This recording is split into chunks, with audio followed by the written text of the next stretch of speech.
Halo sahabatku yang terkasih, dimanapun Anda berada, jumpa lagi bersama saya, John Sung, Jesus my Savior. Sahabatku yang dikasih di dalam Tuhan Yesus Kristus.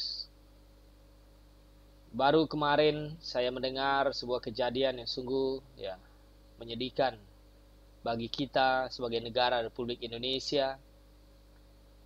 Mendengar bagaimana ada orang yang berani sengaja membawa bom untuk mengebom gereja.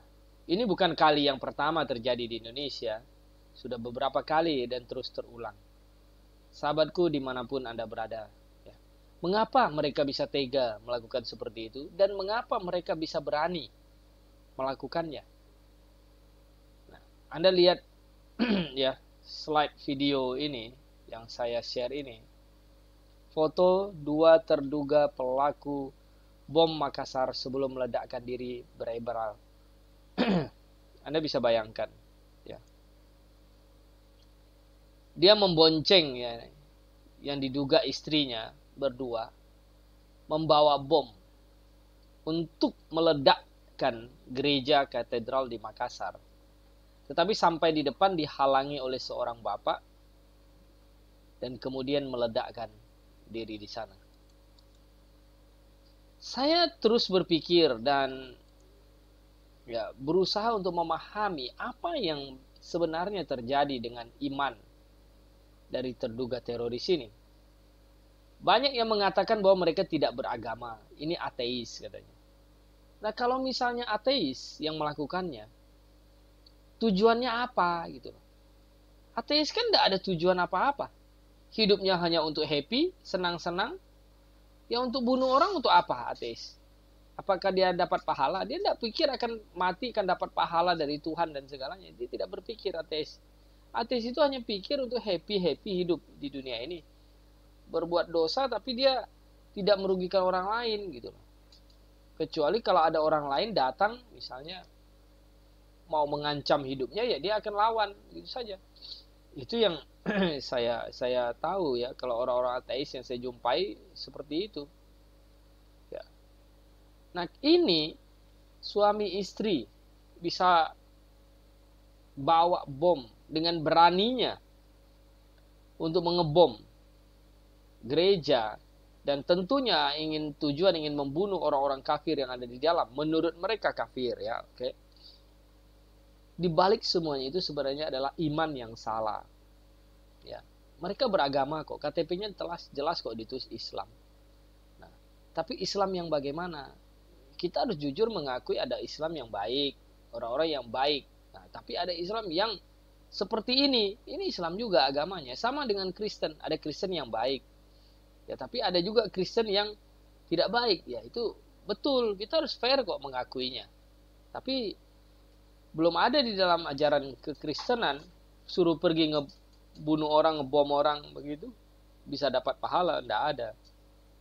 Nah, saya berusaha mencari informasi mengapa bisa demikian. Nah, saya dapatkan sebuah cuplikan video. Rupanya ustadz-ustadz seperti inilah, ini Ustadz Hasim Yahya ini yang ceramahnya memprovokasi sehingga menimbulkan umatnya mendengar itu menelan mentah-mentah, akhirnya berani untuk membawa bom, meledakkan diri. Nah, coba kita dengarkan ceramahnya. Maka dengan membunuhnya itu adalah bahagian daripada rahmatan alamin. Orang Islam yang baik itu yang menjadi teroris. Buka Al-Anfal ayat 60. Datangkan kiai siapa, ustaz siapa, bahwa orang Islam itu haji jadi teror. Kita ini harus bineka tunggal ika. Bineka tunggal ika, silakan kamu yang mau bineka tunggal ika. Itu tidak berarti bahwa seseorang muslim yang hidup di negara ini harus melanggar aturan agamanya. Ketika upacara apa, ketika sampai waktu untuk berdoa, kita disuruh mengheningkan cipta. Mengheningkan cipta ini bukan cara Islam.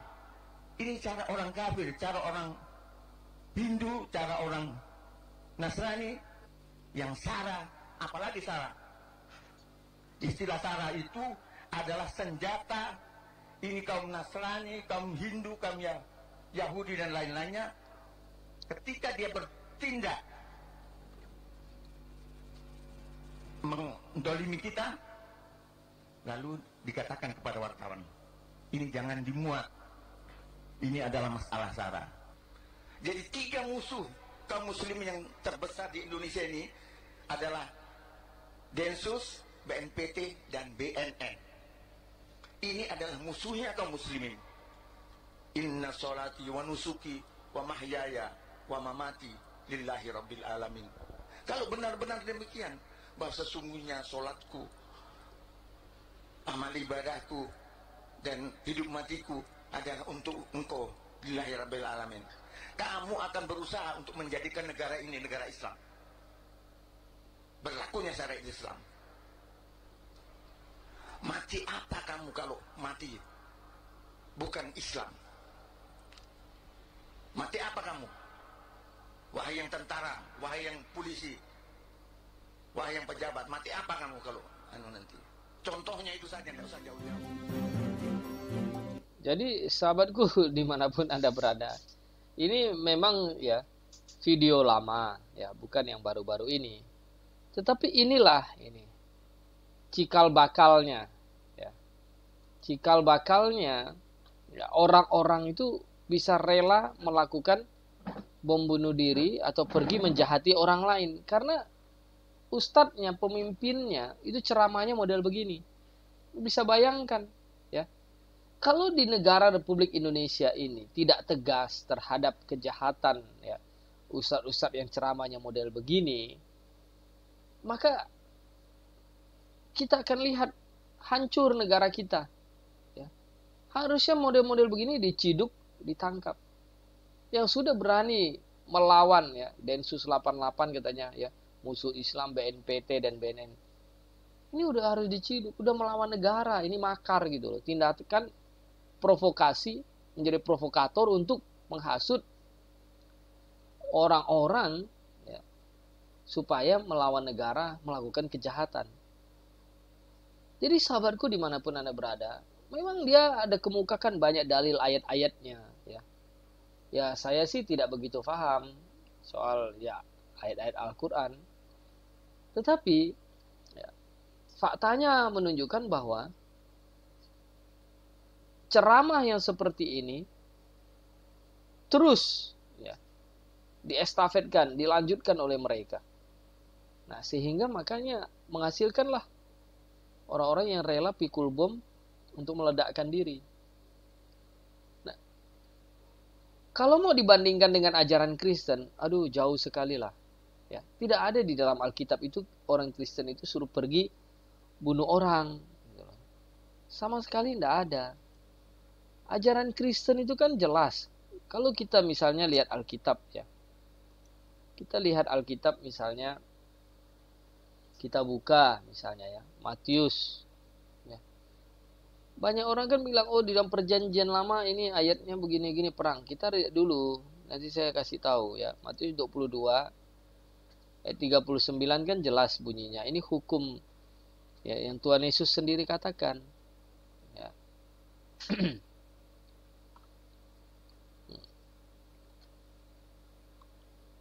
Jawab Yesus kepadanya, kasihilah ya Tuhan Allahmu dengan segenap hatimu, dengan segenap jiwamu, dan dengan segenap akal budimu. Itulah hukum yang terutama dan yang pertama. Dan hukum yang kedua yang sama dengan itu ialah kasihilah sesama manusia seperti dirimu sendiri. Pada kedua hukum inilah tergantung seluruh hukum Taurat dan kitab para nabi. Jadi di dalam Alkitab itu kan ya jelas sekali ada hukumnya, ada aturannya. Tidak ada pernah diperintahkan suruh ini pergi bunuh orang. Nah, bahkan ya, misalnya kalau kita lihat ya, Matius 5 lagi juga. Bunyinya begini. Matius 5 ayat yang ke-44. Ya. Tetapi aku berkata kepadamu, kasihilah musuhmu dan berdoalah bagi mereka yang menganiaya kamu. Tuhan Yesus jelas kok mengatakannya. Kasihilah musuhmu, berdoalah bagi mereka yang menganiaya kamu. Jadi orang Kristen itu tidak diajarkan untuk membenci, bahkan diajarkan untuk mengasihi. Apalagi dibilang orang Kristen, apa ada jihad gak? Oh, enggak ada. Kristen itu martir. Martir itu artinya rela mati demi memberitakan kebenaran. Tapi bukan pergi membunuh orang, bukan jihad. Jihad itu pergi ya mematikan orang lain yang tidak sepaham, tidak seiman dengannya. Sedangkan martir itu rela dibunuh demi menyampaikan kebenaran. Nah, ini dua hal yang berbeda. Jadi sahabatku dimanapun Anda berada, ya, seharusnya semua orang ya, kalau membaca Al-Quran dan ketemu ayat-ayat yang misal disampaikan oleh Bapak ini, ya, coba dipikirkan lagi gitu loh. Ayatnya yang salah, tafsirannya yang salah, atau memang Al-Quran mengajarkan demikian. Nah, kalau demikian, maka tinggalkan itu. Ikut Tuhan Yesus. Ya. Tuhan Yesus memberikan damai sejahtera, kasih, sukacita.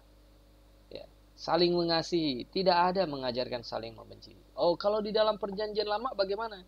Di dalam perjanjian lama itu, sistemnya itu adalah sacral society. Ibarat itu seperti negara dan agama disatukan. Jadi Israel pada waktu itu, ya, bersatu dengan agama, teokrasi pemerintahannya. Nah, jadi musuh negara dianggap juga sebagai musuh agama. Aja sama seperti misalnya Indonesia hari ini. Datang negara lain mau menjajah. Nah, itu dianggap musuh negara. Maka boleh berperang untuk mempertahankan diri, mengusir musuh itu. Nah, tapi ya, kita hari ini tidak menganut sistem teokrasi. Negara dan agama itu dipisah. Urusan agama itu urusan privasi kita kepada Tuhan.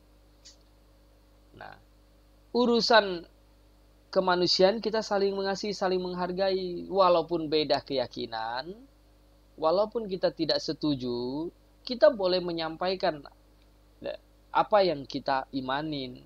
Tapi kita tidak boleh menjahatin orang lain yang beda iman dengan kita. Kita justru harus berdoa bagi mereka supaya ya Tuhan membuka hatinya, ya, Roh Kudus bekerja di dalam akal pikirannya sehingga dia mengerti kebenaran firman Tuhan. Bukan pergi untuk menjahati dia, bunuh dia. Kita berdosa kalau begitu. Nanti justru iblislah bapamu, kata Tuhan. Kau berbuat jahat. Iblis kan ya bapak segala kejahatan, bapak segala dusta. Jadi sahabatku dimanapun Anda berada, jika Anda belum bisa membedakan antara agama yang satu dengan agama yang lain, pasti Anda belum tahu kebenaran Injil. Ya. Anda harus bisa membedakan itu. Ada perbedaan antara agama satu dengan yang lain. Kalau Anda sudah bisa membedakannya, berarti Anda tahu kebenaran Injil itu sesungguhnya. Yesus Kristuslah juru selamat satu-satunya yang memberikan teladan hidup penuh kasih, yang rela mati di kayu salib menebus dosa manusia, dihukumkan menggantikan dosa-dosa manusia. Dia tidak pernah mengajarkan murid-muridnya untuk menyandang pedang, untuk membunuh. Justru dia bilang, sarungkan pedangmu. Ya. Jadi, beda sekali dengan apa yang diajarkan oleh Ustadz Hasyim Yahya ini. Siapapun Anda, agama pun Anda, coba pikirkan. Ya. Kalau agama model begini, kalau iman model begini, lebih baik tidak usah. Tidak usah beragama kalau begitu. Nah, jadi sahabatku dimanapun Anda berada, ya, bagi orang Kristen, jangan membenci. Kita tetap sabar, kita berdoa untuk mereka, supaya suatu saat Tuhan ya membuka hatinya, dan mereka bertobat dan percaya kepada Tuhan Yesus Kristus. Tetaplah sabar, tetaplah kuat menghadapi berbagai macam penganiayaan dan intimidasi. Mungkin suatu saat itu bisa terjadi pada diri kita. Oleh sebab itu pastikan bertobat, Percaya kepada Tuhan Yesus Kristus, sungguh-sungguh. Kalau sudah percaya, sungguh-sungguh, maka kapanpun kita mati, kita pasti masuk surga. Jangan pernah takut, tetapi setialah dan terus beritakan Injilnya sampai Tuhan Yesus datang. Bersama saya John Sung, Jesus my Savior.